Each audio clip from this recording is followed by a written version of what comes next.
Okay, so I think we might be ready to get started.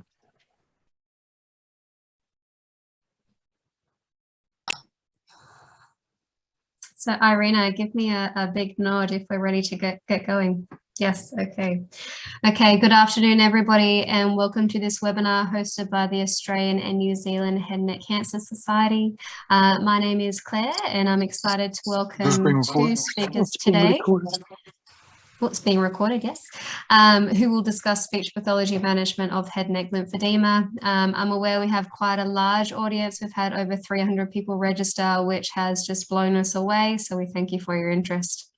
I'll just give another quick reminder to everybody, please mute your microphones, just so we don't have any background noise. If you have any messages or questions rather, you can pop them in the chat or you can message me directly. There will be 2 different sets of question times as we go, and I'll aim to read those out. So Holly, we might just advance that slide. Just before we start, an acknowledgement of our traditional owners. So we acknowledge Aboriginal people and Torres Strait Islanders as this country's First Nations people. We recognise First Nation people and communities. We might just ask everyone to mute their microphones. There we go. We recognise First Nation people and communities as traditional and cultural custodians of the land on which we work to provide safe and quality health services. We pay our respect to elders past, present and emerging. So Holly is going to start us off today. Holly is a senior speech language pathologist at M.D. Anderson Cancer Center in Houston, Texas. She's also a licensed massage therapist and certified lymphedema therapist, and she leads the manual therapy and trismus clinics at M.D. Anderson. On the side, and with all her free time, Holly is also a doctoral student at the University of Texas. And today, Holly will discuss the current head and neck lymphedema practices at M.D. Anderson Cancer Center. Thank you, Holly, and over to you. Thank you so much, Claire. I'm going to go ahead and turn off my camera so I can see the full screen. There we go. All right. Good evening from Houston, Texas. Everyone, current local time here is 9:30 p.m. on Monday night. So I am honored to spend the next hour with you reviewing head and neck lymphedema and the current MD Anderson model.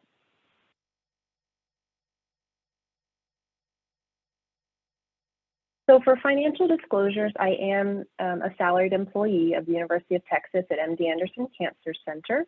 I would also like to please remind everyone to protect these patient images and do not copy or reuse any photos or content in today's lecture. Please protect these patients. They are gracious enough to allow us to capture their reality and in their most vulnerable moments to allow us to continue to teach and to learn. So thank you. So today we're going to dive into some basics of head and neck lymphedema, look at the current practice at MD Anderson, and then take a look at our unique referral process and some frequently asked questions about our clinic. So to begin with the normal healthy lymphatic system, this is a very important part of our immune system. We begin with lymphatic vessels.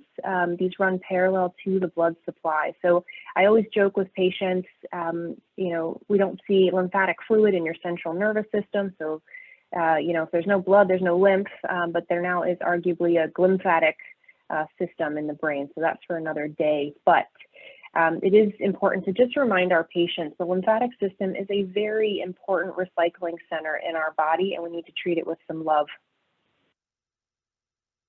Lymphatic fluid is another component of our lymph system, and it's simply just the interstitial fluid. Once it enters those network of vessels, it becomes lymph.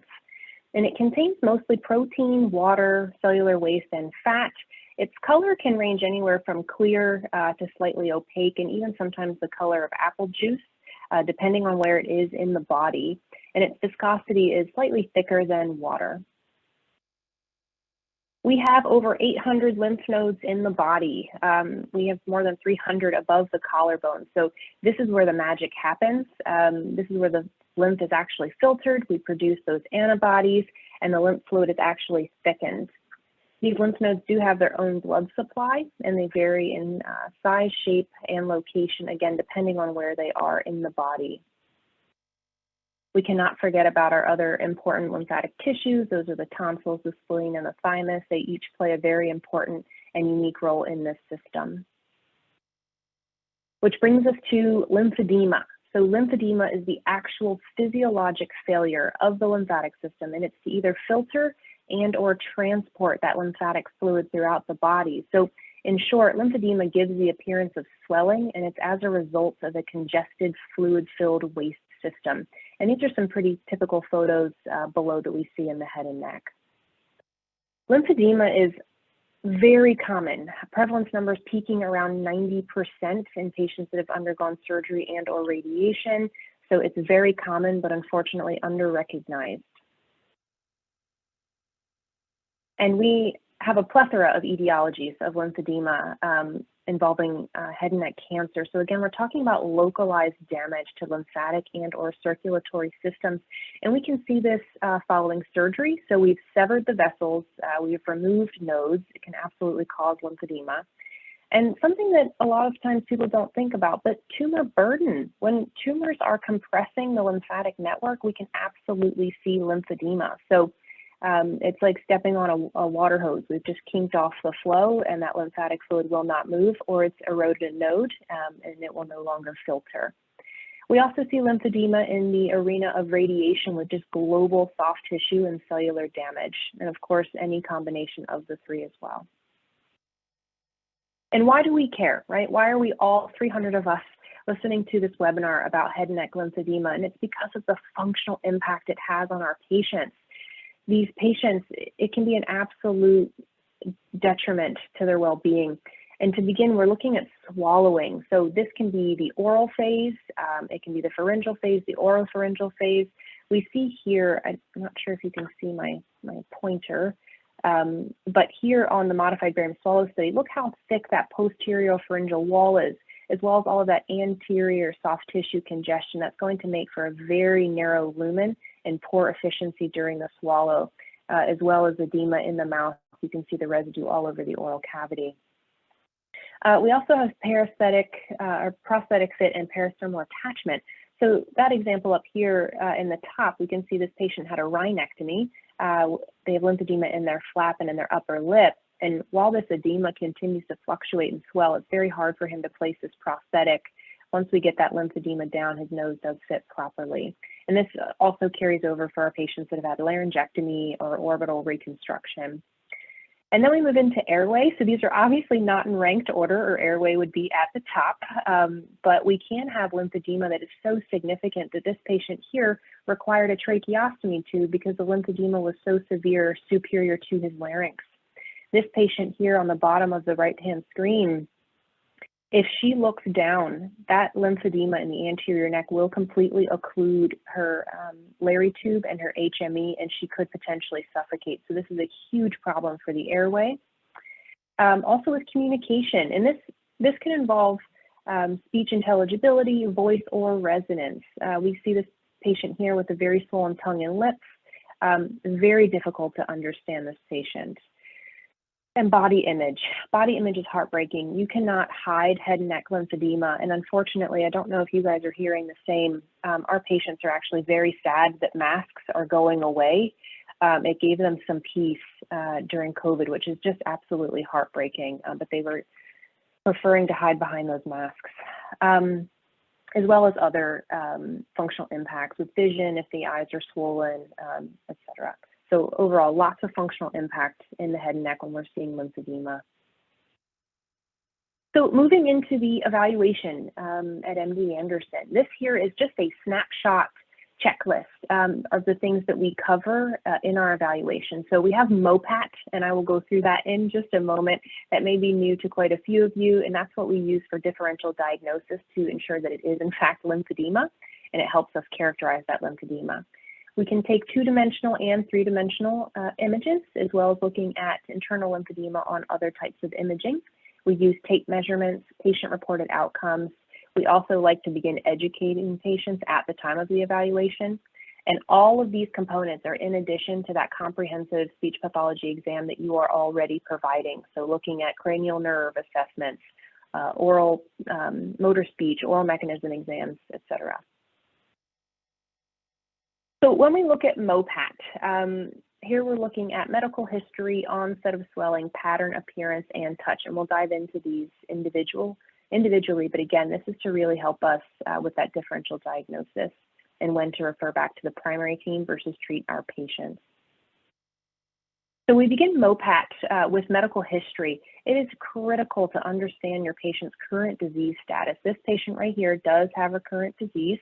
And it doesn't mean that we cannot treat him. He does not have dermal metastasis, so we are cleared to treat him. But you need to know the prognosis. His eyes were so swollen, he was unable to open them and see. And his goal was to open his eyes and read the newspaper or read what was on his phone. So we absolutely provided treatment. We could get those eyes down. He could open them and see, knowing that the lymphedema would probably return within an hour.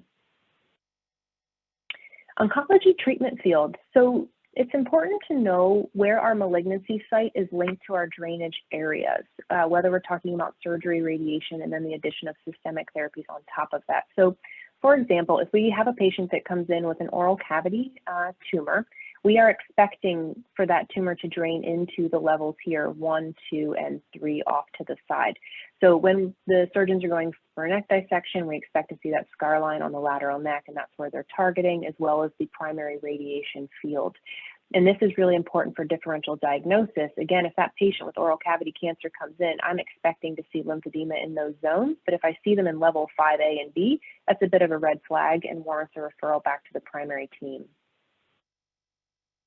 And the radiation field, use your tools. If you guys have access to these images, they're critical for understanding differential diagnosis for lymphedema. If you have this patient that returns to your office with treatment only on the left side, but yet they come in with right-sided, quote-unquote, lymphedema, that's a red flag.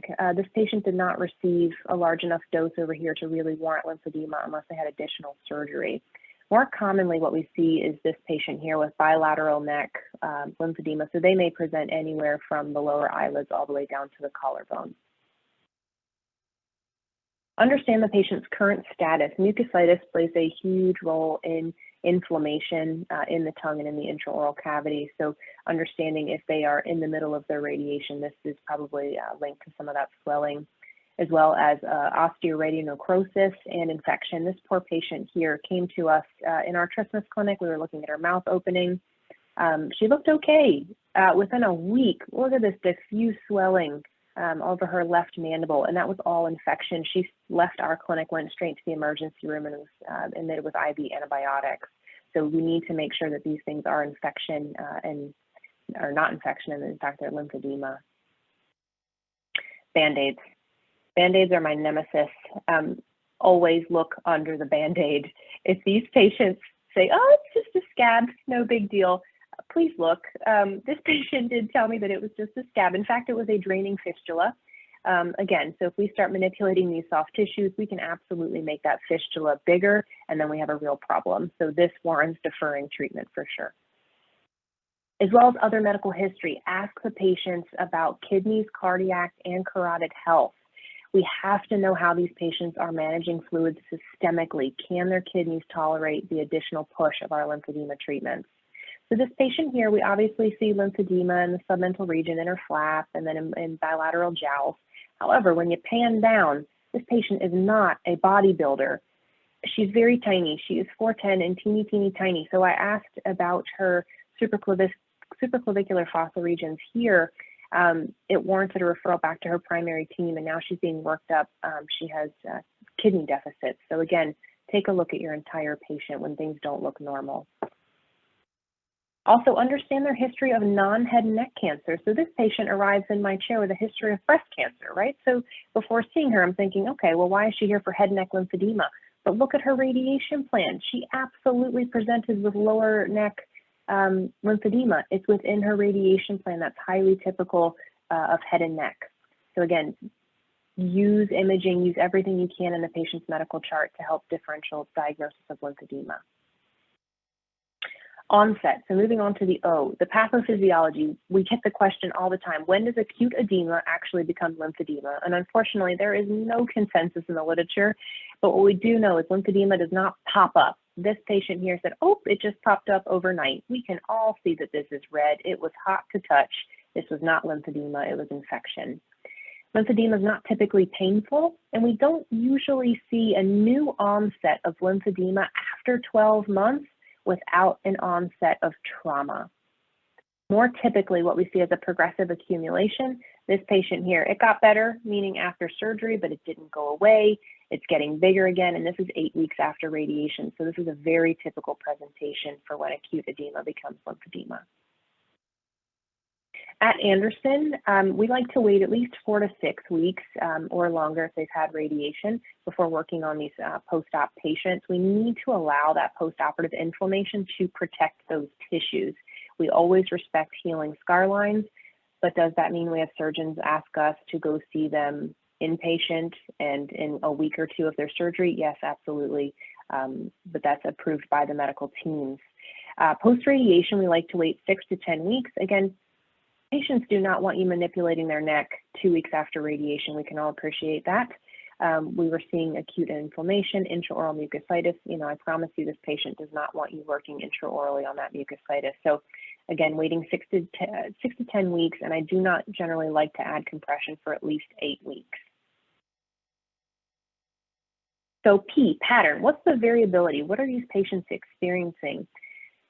I like to ask them about within a single day, morning to evening, what are they seeing? Most commonly, we see what's called reversible, meaning it is larger in the morning because they've gone to sleep, and then it gets better as the day goes on. That's very typical. Progressive means the patient says it gets worse as the day goes on, and I tend to find that's more related or linked to muscle fatigue or muscle trauma. They're feeling that inflammation below it, and they're reporting it as lymphedema. Stable for those people that just don't take a look or they're unsure. We do not want to see a continuous increase, but our goal is to see a continuous decrease as they progress with treatment. Ask them about the impact of sleep. Do they tend to swell more while they're sleeping? And what is the role of exercise? It should help improve any gentle rhythmic exercise. So appearance. We want to take a look at color and texture. We'll go over scales in a moment, but make sure you understand where they are in their treatment. This patient's obviously going through radiation, so the redness is appropriate. But again, we're not manipulating this tissue right now. Being mindful of texture, rash, ulceration, fistula, all of these examples right here warrant a deferral. It doesn't mean we do not treat them, but we defer treating these local regional tissues. And again, following the clues, just like the woman that we saw earlier, you need to take a look at the whole patient. This patient came in with a little tiny streak of redness on the side of the neck. We followed it down, and again, he's admitted with cellulitis, as you can see it all over his chest. So be mindful of the external appearance of what we're seeing. And our patients come to us for head and neck. They are not expecting a full body exam, but it's important to be aware of your patient. I look down at this poor woman's feet and see pitting edema in her legs. That's immediately a clue to me that she's having difficulty systemically managing her fluids, so it will have me inquire about that. This, again, is typical. We see visible swelling. This is a more traditional look of post-op and post-radiation lymphedema. And again, use your internal imaging. We can see the difference here. This is the feeding tube going down, but you can see how thin and narrow that posterior pharyngeal wall should be versus what it can look like when we see lymphedema. And also a good clinical oral neck exam can tell you a lot of information, so don't discount that. And it's also important to remember, as our colleagues at Vanderbilt pointed out in one of their last publications, you can absolutely and most likely have internal and external lymphedema at the same time. And last for MOPAT is touch. So staging, there are multiple scales out. The one that we use most often at Anderson is the MD Anderson Adapted Foldy Scale from a 0 to a 3. I also really like using the LEF scale out of Vanderbilt. They all have a place. It just depends on what you want to use the scale for. If you want a global scale that tells you just the worst that the patient has, the MD Anderson Adapted Foldy Scale is great. If you want details and you're looking to research it, the LES gives you details in very specific site regions all over the head and neck. So I do have some slides. If you guys want to shoot me an email, if you want to request those slides, I'm happy to send them, where I just compare multiple scales to give you the benefit and when it may be best to use each of those scales. Flaps. A lot of people have difficulty determining if a flap is actually edematous or it's just thick muscle. And the best thing I can tell you is to understand where that flap came from. Let's say it's an ALT flap from the thigh. Feel your thigh, then feel their neck. That's the best way to do it. Temperature and texture. Again, we do not want anything other than body temperature, as well as smooth contoured texture. So again, if you're feeling a difference in something extreme in temperature or texture, again, that will likely warrant a referral back to the primary team. So continuing on our evaluation, we take measurements. So these are measured in centimeters. This is a minimum set. We take at least 14 facial measurements, and this has been published by Brad Smith and Jan Lewin in 2010. 5 circumferential measurements, 3 around the neck, and then 2 around the crown of the head and the submental region. And then we add in anything else we need: eyes, lips, flaps, anything else that requires our attention. 2D photographs. These are some of my favorite evaluation tools. They're quick, they're easy. We plug them straight into the electronic health record so that when the patient walks back in our door, it's in their chart. We can look at them and we look at them sitting in the chair at the same time, so we can easily see visually any change from their last session. We take at least 4. We like to take a frontal view, the 2 lateral views, and then cervical extension. This helps us identify if there's any trapdoor effect over a scar line. And then if you see any swelling intraorally, absolutely have the patient open their mouth so you can take some photos. We can also take 3D imaging, both in static and with dynamic motion. These are nice for circumferential views, and you can see here, as we turn the patient, the white is her baseline lymphedema and the yellow is her follow-up. So you can see a nice reduction here. That lip has gone down, as well as some of that anterior neck edema. But what I will say is this is not like perimetry for an arm or a leg. 3D imaging does not appreciate hair, secretions, trach tubes, or Larry tubes. So you have to work with the technology, and it is a lengthy process. These things, we're not able to churn these out in real time for the patients to see. These take quite a bit of time to layer on top of each other. So pros and cons if you're going to use 3D imaging in your clinic. Internal imaging. So I won't go through this entire case here, but it's just important, again, to monitor with both external views and internal. We can see this patient all the way from baseline to 25 months post, and just appreciate the internal change we're seeing at the same time as the external change. So moving here from lymphedema into the fibrosis, and we can see that acute or diffuse edema going down, and that tissue gets harder. But one of the most impressive that I've seen is his soft palate. So look how thick and full. Just imagine, we can see the severe dysphagia here. Well, it makes sense why. This here is endoscopy. So we like to use fluoroscopy or endoscopy. This is, in fact, an epiglottis. The patient likes to call this his omega. And it obliterated the airway, so it required a tracheostomy tube. This is the patient after we did 4 weeks of internal treatment in his oropharynx, larynx, and manipulating that epiglottis. He came in for 4 total sessions, once a week for 4 weeks. And then he was actually able to improve his diet following this treatment, so he was quite excited. Patient-reported outcomes. These are critical. It's important to use the PRO that matches your target. If your patient has swallowing difficulty, you want to use the patient-reported the PROs for swallowing. Voice Handicap Index, EAT-10, the M-DASI is just a nice global symptoms inventory, or the M-DADI for dysphagia. LSIDS is fantastic. This is out of Vanderbilt, and they just put out a reduced version. I believe this is 33 items now, and it is validated specifically for head and neck lymphedema. So I highly recommend the LSIDS as well. So moving into treatment. This is everybody's favorite part. We do use complete decongestive therapy at Anderson. So moving through the continuum, skin care, manual lymphatic drainage, compression, and exercise. We also do use modalities at Anderson.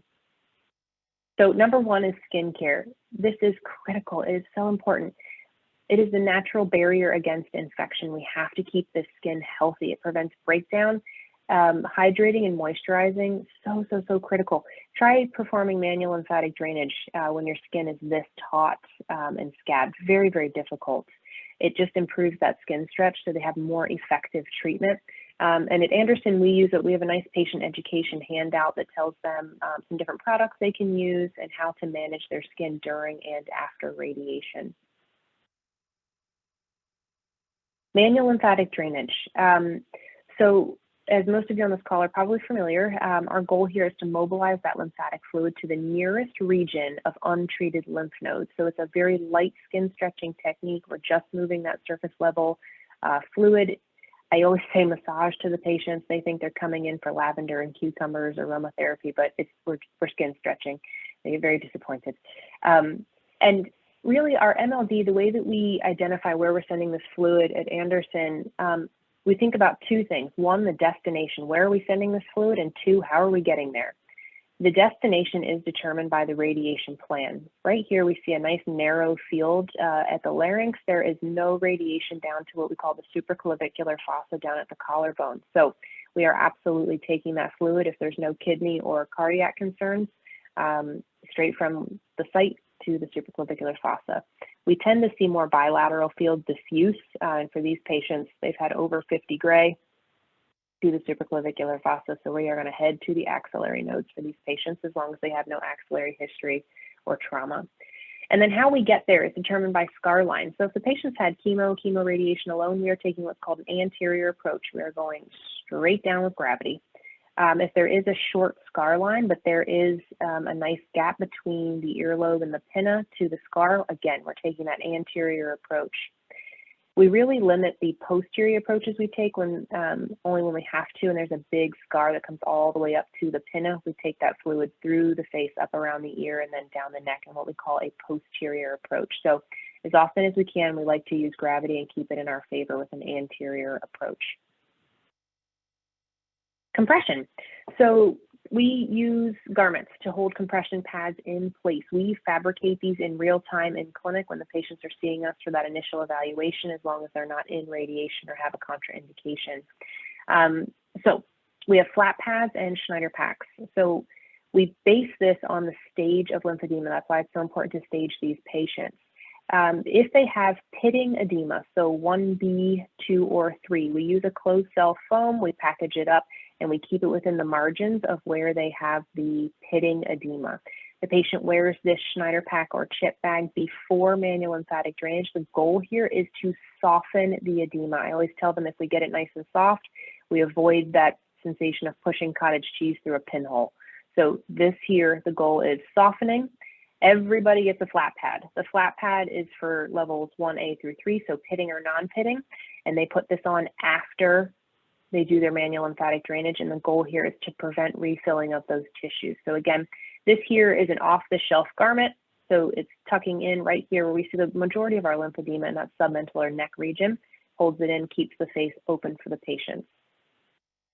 We do have to order custom from time to time. You can see here, this does not address any facial lymphedema. So if the patient presents with facial lymphedema, we need to order a custom garment, or if patients like to wear their earrings while they have on compression, like this woman here, she needed an ear hole so that she could wear her earrings. And then lastly for the treatment is exercise. So this facilitates that lymphatic drainage. We love for patients to go walking, swimming, stretching. I actually like to have patients, if they do have internal lymphedema, to wear their compression while they're eating or doing their swallowing exercises so they can use that bolus to mimic manual lymphatic drainage internally. And this is just part of our handout here. This is exercise number 11. And this is our main radiation nurse here. He was our model. So we give out a handout of quite a few, 13 exercises.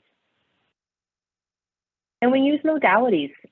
These are just a few here. This is a cupping machine.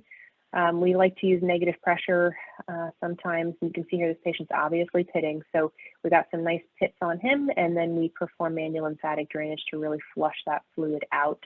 I'm really a huge fan of using kinesio tape for our patients as long as they're far enough out of radiation and their skin can tolerate it. We have very strict protocols about protecting their skin with kinesio tape. Acupuncture, we are so fortunate to have an integrative medicine at MD Anderson. We have an entire acupuncture team. They don't tend to use the needles in the area of radiation. Again, anytime we're piercing the skin, we put those patients at risk, but we do have a lot of protocols. Patients really like this. And these three here at the bottom, these are anecdotal. These are for my patients. There is no evidence that I'm aware of that promotes the use of facial massagers, jade rollers, gua sha tools, and we have patients that swear by their trampoline. We just tell them, please be careful. But if it works for them, that's fantastic. There's just no evidence to sway us either way on these three, but a lot of patients like them. Okay, and then we're looking into the Anderson model. So these are just some things unique about our clinic. So speech pathologists, we upskill train for 12 to 18 months if providers are interested in providing services to our lymphedema patients. So they train with a speech pathologist that is already a certified lymphedema therapist. We use a hierarchy advanced training program. We like to set up our providers with success. And as if any of you on this call are CLTs, you understand that's a big undertaking at one time. So we do it in a very systematic way to keep them successful. All head and neck lymphedema speech language pathologists prior to obtaining an independent caseload must get a certification in lymphedema. So we send people for the full whole body CLT. And then everyone on our speech pathology team know how to screen these patients, stage them, and then refer them over for lymphedema. Institutional education. So we lecture yearly at a ton of core curriculums. Tomorrow, I am actually lecturing at the oral oncology core curriculum. We use a big interdisciplinary model at MD Anderson. So we lecture to radiation oncology, head and neck surgery, oral oncology, just around the institution as we obtain new yearly fellows, and the faculty also just appreciate updates and anything new going on in our care. We standardize data collection through our electronic health record. Like I said, we put everything in so that we can pull it back out. Everything from measurements to photos to cranial nerve assessments, anything that we're doing with these patients, they go in the electronic health record. And we have lymphedema rounds at least twice a month where we're looking at literature review, any clinical operations topics that we have, and we like to do calibration. So it's important to have a high inter-rater reliability with yourself and your colleagues. We'll measure on each other, we'll measure on different faculty, but we like to make sure that we are within a certain millimeter of each other to make sure that we are still performing our techniques. And home program versus outpatient. So we do have two different treatment options. Outpatient treatment is a more intensive route. These are reserved for the more severe cases. We do see patients inpatient or post-op, those urgent consults. Intensive therapies usually are recommended for 3 to 5 days a week for the first 3 to 6 weeks after diagnosis. And these patients are still performing a home program 7 days a week. Home programs, I have to be honest, are more common. Head and neck is unique. It's unlike extremities.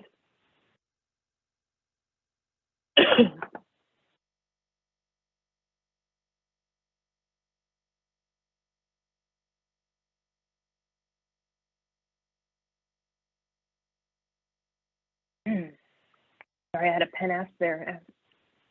Sprayed some more water. 3 to 5 days a week. So these patients for home programs, we're having them 7 days a week performing this at home. This is skincare, MLD, compression pads, the entire thing. And this is usually for less severe edema, but I would say 90% of our patients, if not more, they can carry this over at home. It's very, very unique. It's unlike the extremities. They can manage, they can reach their head and neck. So head and neck programs for maintenance carryover are much more favorable for the patients to perform independently at home. And what we're referring to here is the manual lymphatic drainage. So when they come in for the outpatient, that's what we are providing. And the referral process. So it is unique for more and more places. Why are we referring to speech language pathology for head and neck? And it's because it's within our scope of practice. We are experts in head and neck anatomy and physiology, as well as the pathophysiology. Head and neck lymphedema affects function, like we saw earlier, and we need to help our patients in this recovery space. This is an additional therapy tool to improve communication and swallowing. So I don't know how familiar you are with geography of North America. So I'm going to take us on a trip back to the United States here. This is the continental divide. It separates the watersheds of the Pacific Ocean and the Atlantic Ocean. It runs all the way from Alaska through Canada, down to the United States into northern Mexico. It's called the Great Divide, and we don't have to make it a Great Divide. We don't have to think about head and neck lymphedema as some go to speech pathology, a PT at the turf war. We don't do that. At Anderson, we have a very unique referral process. We start with the function. So does the patient have a functional deficit? Yes or no? Is it in communication and swallowing? If it is, we send the referral to the speech language pathologist. We saw earlier all those examples of posterior pharyngeal wall, intraoral edema. Those things will result in those kind of deficits. If the patient has a neck dissection, cranial nerve 11 is out, they have shoulder drop, their upper extremity is weak, they need to go see physical and occupational therapies. What happens if they have both? And this does happen. You send an email. This is just a little example of an email that I sent back and forth with one of my PT colleagues. We actually went back and forth. We both treated at different times. The patient couldn't decide what he wanted to work on more, swallowing and speech issues. So I actually taught the patient a home program, built the compression, and then I sent him off to PT so they could finish up his treatment. So this is where we start, and this would be my recommendation as you guys navigate this process. If this is new to your facility, it is very helpful, and we have a fantastic relationship with our PTs and OTs, and we love to collaborate. So really, we don't keep the Great Divide. We see these patients in whatever need that they have. And then so another thing I just want to bring up, manual therapy. This is one. Manual lymphatic drainage is one tool in the toolbox when it comes to manual therapy, and more research is coming out related to manual therapy and head and neck functional outcomes. So it's so exciting to see this area gain more exposure. And these are two recent publications out of Anderson for manual therapy and the application to both trismus and dysphagia. So it's important to understand how and when to manipulate soft tissues, keeping safety as our priority, and relying on our colleagues for more training and more exposure. But manual therapy is really gaining some ground in the space for speech language pathology. So again, just keep that in mind. It's not just manual lymphatic drainage. And these are some of the frequently asked questions that we have. How long has, or what's the history of speech language pathology treating head and neck lymphedema at your facility? We have been providing it for 16 years, which is very exciting.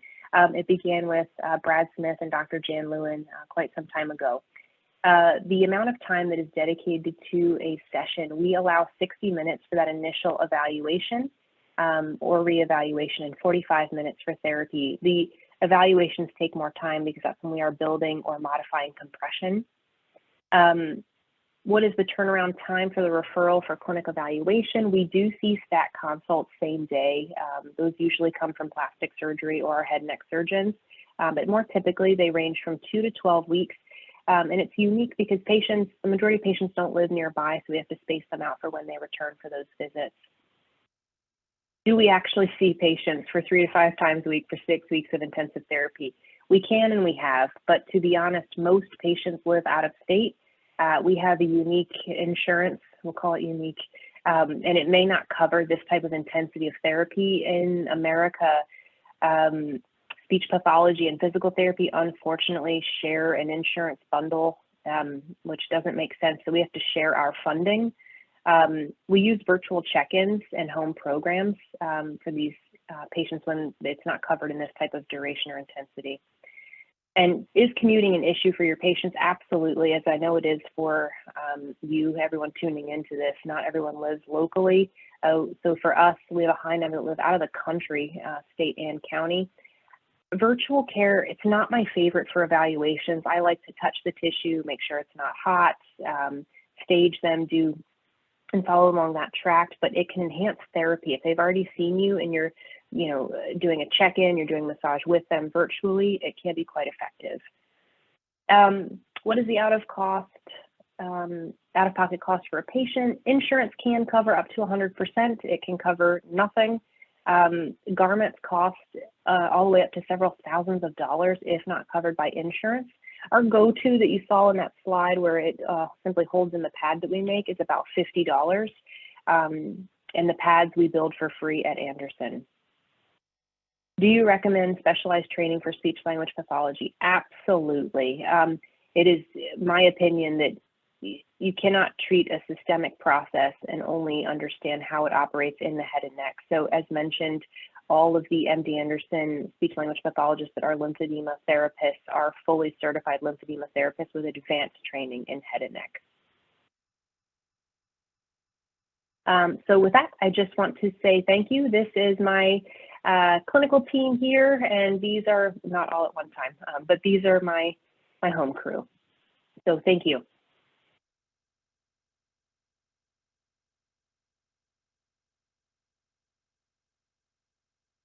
And Claire, I think you are. Okay, let me start that again. I'm muted. Thank you so much, Holly. I am very much enjoying your home crew, and my home crew are being very quiet on the floor. So we've had just a few questions come through in the chat. I'm going to start with Aoife. Hi, Aoife. Does MD Anderson use ICG for mapping of lymphatic pathways for those that are challenging or not responding to management?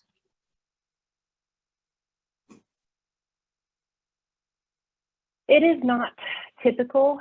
We do have lymph scintigraphy, and we do, one of our head and neck surgeons is actually running a trial right now, not so much for lymphedema, but for doing mapping. So we have the availability if we need it, but it is very rare if we do call on them for it, but it is available if we need it. Okay, and Aoife also asked us, what is MD Anderson's approach to managing head and neck lymphedema with mixed fibrosis? That's where manual therapy really comes in. There are a lot of different things happening right now. They are looking at some pharmacological management with different medications.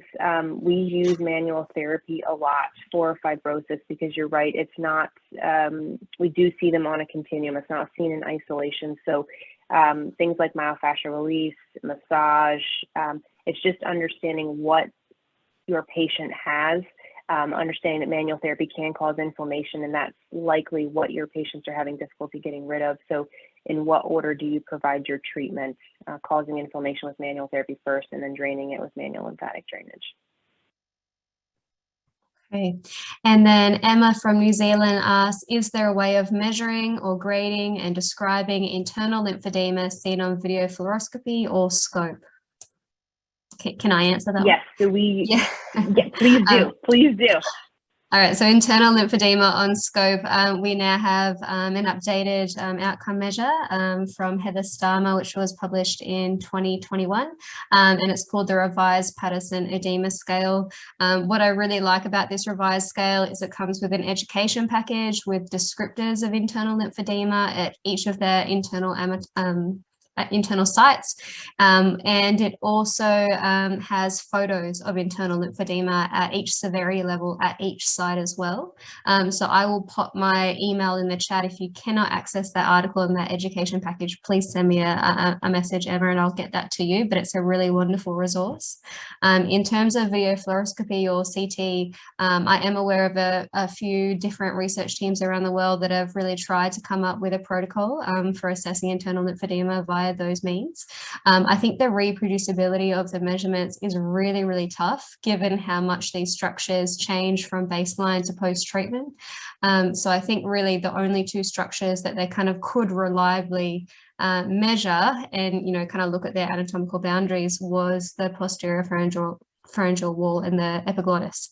So that has been a real challenge. So I know that, you know, measuring internal lymphedema via scope is quite subjective, but at the moment it's kind of the best thing that we've got. Happy for anybody else to chime in if they've got any different information there. Okay, so I'll just double check if there's any more questions there in the chat. Looks like we have just a few more. Okay, so Tracy asks, does low-level laser therapy play a role in your toolkit, Holly? Not currently, but I am interested. More and more data are coming out about low-level laser therapy, so it might be something that we are looking into in the future. Okay, and Charlotte asks, you mentioned you manage internal lymphedema. How do you manage this? Is there any difference in management between internal and external lymphedema? Great question, Charlotte. Yes, thank you for that question. So there is a difference.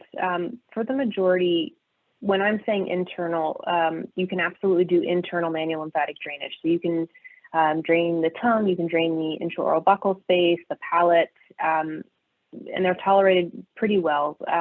When we start moving into the oropharynx or the posterior pharyngeal wall, it can get a bit more tricky, and we do that on endoscopy. We have an anaplastologist at M.D. Anderson, and she has been gracious enough to make me some tools.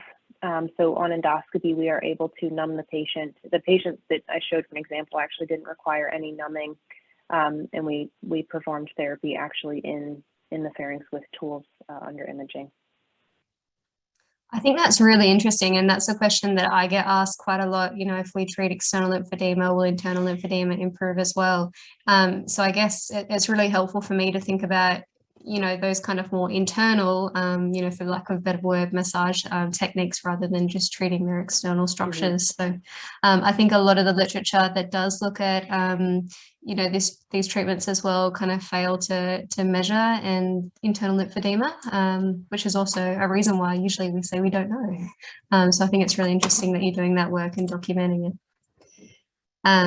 Okay. I also highly recommend that patients they wear their garments while they're eating, and it's hard to tease out, and you know what is confounding. But when patients eat breakfast in particular in the morning, they're more swollen in the morning. So if they're wearing that compression and then using the bolus to push down, we tend to have quite dramatic results by patient report. Again, is it just going down because of gravity? I'm sure that's somewhat confounding. The patients are saying that lunch is significantly more tolerable if they've worn the compression for breakfast.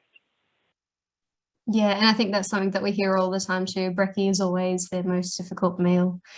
Okay, this might be the last question, and then we'll move on to our next presenter. So Indu asks, would you do prophylactic lymphedema treatment even when there is no lymphedema present, but it is expected? So there's no data in the literature to suggest that prophylactic management of lymphedema is beneficial.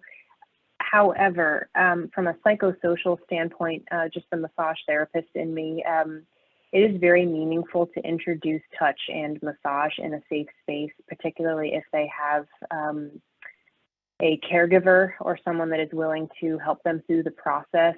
Manual lymphatic drainage can be just so powerful, even as the patient's going through, particularly as they go through radiation, and you can just perform trunk if they're at the point where their neck is extremely red and peeling and breaking down, but yet you have a partner coming in performing relaxation touch to both the chest and the back. I think that's a different type of therapy, but it is quite powerful. Okay, so thank you so much, Holly, and I think you're going to hang around for just another 10 minutes. So now we might move on to Jessica Topp. So Jess, I'm going to get you to share your slides with everybody, please. So Jess is an advanced speech pathologist at Cairns Hospital, and she has over 12 years experience in acute and subacute hospital-based care. I believe she is one of the first Australian speech pathologists to upskill in lymphedema management, and today she's going to tell us all about setting up a speech pathology-led head and neck lymphedema service. Thank you so much, Jess. Thanks, Claire. Can you see those slides okay? I sure can. You're ready to go. Okay. I know we don't have very long, sorry everyone, so I'll try to whiz through. As Claire mentioned, I'm going to talk a little bit about our experience here in Cairns of setting up speech pathology service in head and neck lymphedema. A small spoiler alert, COVID interrupted us a little bit in this earlier in the year, so it's mostly about the process up until now rather than evaluation of an existing service. So just briefly, Cairns and Hinterland Hospital and Health Service covers a huge geographical area in far north Queensland. There's about 260,000 residents, not including our neighbours up in the Torres and Cape Health Service, of which we're also the specialty cancer care provider. We have a higher than average percentage of patients who are in low socioeconomic brackets and a much higher percentage than the Queensland average of patients who identify as being First Nations. So just a little bit of context of some of the unique challenges we have here in Cairns. I also wanted to briefly just pop in a slide. This is literally the view from our hospital, so it's not a bad place to live and work if anyone ever feels like relocating north. The Liz Plummer Cancer Care Centre is based at Cairns Hospital. That's the regional centre for all of our cancer treatment. We have a nice multidisciplinary allied health team based out of that centre, and we deliver inpatient and outpatient services across all of our sites. So head and neck lymphedema, as Holly's already explained, is very common post-treatment for head and neck cancer and has a lot of functional impacts. In Australia, lymphedema has always been managed in health services, at least by physio and OT only. And as we know, it requires post-grad training and certification. The background here at Cairns, which I think is similar in most sites across Australia, is that speechies are heavily involved with these patients, and we play a big role in identifying lymphedema and referring on for management. But we can see that there's lots of inefficiencies and duplication across professions where speech pathologists aren't able to actually deliver any of that lymphedema management when we're already seeing the patients. There's no formal position currently on the role of speech pathologists in head and neck lymphedema in Australia, but it's definitely considered outside of our normal scope of practice, or an extended scope in the terminology that we use here. And as we know, it is becoming increasingly common overseas. When we started looking into this at Cairns Hospital, the wait time for referrals varied quite a lot, but it was about a 2 to 6 week wait for our initial head and neck lymphedema patients to see physio or OT. Some background that meant that we could actually start looking into this further was that the Australian Lymphology Association changed the way that they deliver their lymphedema training. So they have broken it up now into more area-specific modules. You still need to do all the background work about lymphedema in general, but then you can go and attend a module that's specific to the area that you're interested in. And that meant that it's expanded the eligible professions who can actually be trained now in that area, including speech pathologists in the head and neck. I've put a link there to their training course calendar if anyone's interested. It's also just very easy to Google or look up on the ALA website. At Cairns Hospital, we actually still have only a few physios and OTs who are specifically trained in head and neck lymphedema, and even less so in some of our rural sites. And the service is often impacted by staff being on long periods of leave, like parental leave or secondments to other areas within the health service. Where we started in this process was, of course, talking to all the people who were going to be involved. We're lucky that we do work in such close consultation with all of these people on a daily basis and have strong relationships with them. So I've listed out everyone there, but essentially we looked at talking to the senior clinicians in the cancer care team, the directors of speech, physio and OT, the medical director of cancer care services, who was very supportive, talked to statewide experts in the field in physio and OT, and speech pathology experts like Claire, who work in this space academically, and then looking at Speech Pathology Australia. From there, we went about writing a referral note to the Director of Allied Health in our health service, and that was just to give some background and context as to why we wanted to establish the service, looking at the benefits to the patients as well as staff, and requesting support for speech pathologists to attend training to actually look at implementing this. We were luckily supported by our director in doing that, and myself and a colleague attended head and neck lymphedema training module in Brisbane in October last year. It was quite interesting, and we both felt that it was really nice consolidation of the little bit that we did know about lymphedema in a head and neck context. And there was actually a lot of positive feedback from the presenters as well as the other attendees about having speech pathologists involved in that, given how much it does impact on speech and swallow, having patients with tracheostomies and laryngectomies that they weren't as familiar with. We do have a very well-established credentialing process here in Cairns when we're looking at introducing services that are outside of our usual scope of practice. And that involves developing initially a new service proposal, as well as credentialing applications for each of the individual clinicians who would like to work in that area. This was a long process where we would get feedback from all of those stakeholders as we went and adjust as needed. I've tried to break up some of the things that we had to consider in writing that service proposal into some general themes. In terms of risk management, we had to look at things like referral processes and contraindications to care. We proposed not really changing the existing process in terms of still requiring medical officer sign-off on a lymphedema referral and ensuring there were no major contraindications to that patient being treated. We had to look at supervision and how that would look across disciplines, given that speech pathology weren't in a position to supervise within their own discipline at the start. So utilising our lovely physio and OT colleagues for supervision initially, and longer term, hopefully moving to more peer supervision and then within discipline models. Looking at clinical outcomes was a big factor. So the credentialing process here requires that we can really demonstrate that us being involved in the treatment of these patients will not result in any detrimental clinical outcomes compared to physio or OT treatment. As Holly mentioned, there's a number of different scales you can look at. The ones that we suggested using are the DENGS head and neck scale that Holly had up on her slides, the Aloha measurements, which we ran through at the training course we went to, but weren't currently being used routinely in our clinic, and the MD Anderson head and neck lymphedema rating scale.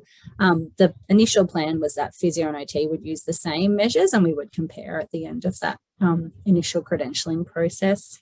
Looking at clinical risk, in the context of general clinical care, we didn't think there would be a huge additional risk in addition to when we would normally be seeing these patients, as long as the speech pathologists were only working within their area of expertise, but following all the usual processes for that. And then competency maintenance. So of course, needing to pass both the theory and practical component of the training, as well as looking at how we maintain that. So arrangements for supervision, observation of treatment and minimum number of patients per year, and looking at our competencies against those ALA competency standards that they have published. In terms of sustainability, we did initially think about having a model similar to what Holly described, where we look purely based on function and allocate, the speech and swallowing to speech, and say the shoulder dysfunction to physio and so on. In a smaller service, though, we realised that we didn't want to miss out on our physios and OTs maintaining their skills across the board in head and neck lymphedema. So, for example, if we had a patient with a laryngectomy, we want to make sure that our colleagues are happy to see those as well. So we're doing it more in a group triage model where we look at capacity and skill mix and allocate individual patients based on that. Looking at supervision of speech pathologists new to the role, and also the number of trained speeches, and balancing having enough trained therapists to maintain the service, but also allowing the people with the skills already to practice adequately within the caseload that we have. And then also looking at the impact on our FTE and how we manage our time across different caseloads. In terms of staff suitable for attending the training, these are just criteria that we came up with that work for our health service. But as an example, we looked at staff having at least 5 years of experience in dysphagia and dysphonia in a hospital setting, obviously having already a high level of skill and independence in cancer care, ideally experience in supervising others, and with instrumental dysphagia and dysphonia assessment, so with fluoroscopy or endoscopy, as Holly already talked about. our relevant qualifications and eligibility for Speech Pathology Australia, and of course completion of the relevant training.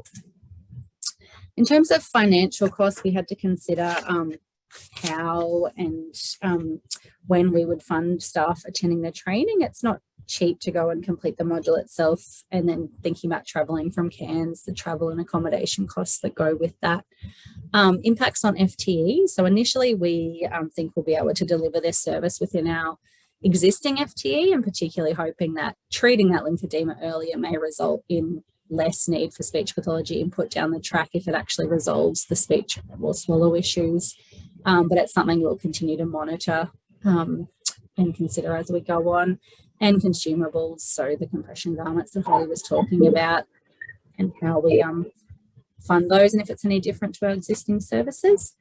In terms of clinical governance, the lymphedema clinic here actually sits under the Director of Occupational Therapy, so of course it was important to have her input and oversight in this whole process.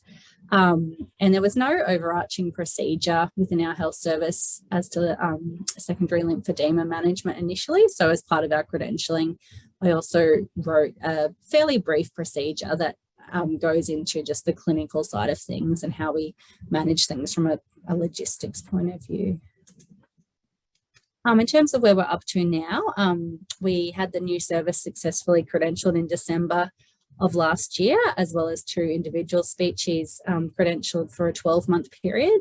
But unfortunately, just after that, COVID hit Cairns in a fairly significant way in January this year, and our outpatient services were almost completely closed down. So we were mostly across the board seeing only high priority patients. And then when we were doing that, we were trying to minimise staff contact, as was everyone. So it wasn't appropriate to have 2 clinicians there, which we needed for supervision at the start. So we haven't actually been able to fully roll out the service, but we're at the point now of recommencing. So doing some observation, doing probably a little bit of revision since it's been so long since we attended the training now, and gradually moving to hands-on supervision and then independent practice. So we will need to extend our initial 12-month credentialing period, which I think won't be an issue given the circumstances. And we're also looking at training another speech pathologist later this year. So we've got another member of the team. I just wanted to say thank you. I think Tara is online, but thank you to particularly my colleagues in cancer care, Craig, Tara and Harriet, especially within OT and physio. They've given so much of their time and knowledge to help us progress this to the point that we are. And my contact is there. Sorry, that was very quick. If anyone has any other questions, or if we've got time for any now, Claire, I'm not sure.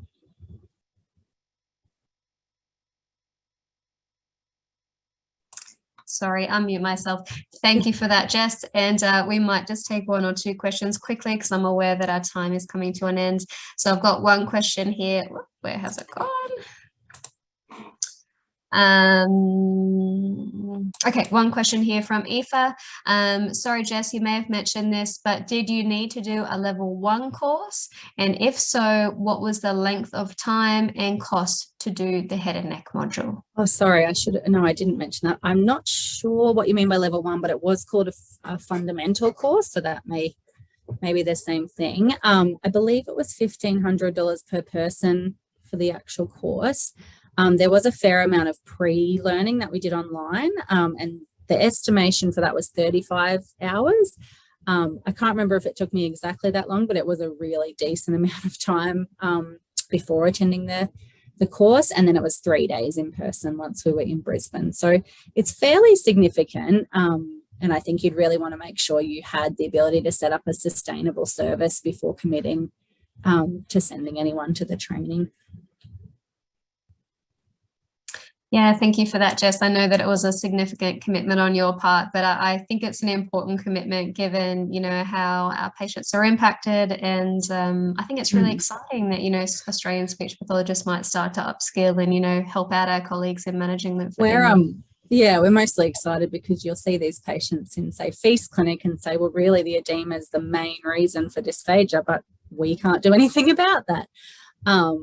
So it is really nice to think about being more actively involved in the treatment. Yeah, absolutely. Okay, well, I think that is all the questions that have come through. Just before we log off, I wanted to say again a huge thank you to Holly and Jess for giving up their time and helping us with this webinar today. And also just a quick reminder about the Society's upcoming meeting. It's on the Gold Coast, which is beautiful. It's in August of this year. Early bird registration doesn't close until the 18th of July, so there is still plenty of time to register. And as a speechy myself, I'm really excited to see Dr. Justin Rowe coming out from the UK as one of the keynote speakers. So I'm excited to go, and also for it to be in person. Okay, so we might log off there, and thank you, Jess, thank you, Holly, and if anybody has any questions, please feel free to email them through to me. I'm really quickly going to put my email in this chat, and that's right. So, whoop, I just sent that to Aoife. Let me send it to everybody, and if you have any burning questions later on, send them through to me, and I will make sure I get them answered for you and flick them back. Okay, all right, so I'll give everybody just a second to read my email there. Quick question, is there going to be a copy of the recording? Yes, there will be. So we again had about 300 people register today, only about 120 logged on, and if anything like me, you're going to sit down later with the recording. So yes, that recording will be distributed. Okay, lots of thank yous coming in, and we might sign off there. Thank you, everybody. Have a good day.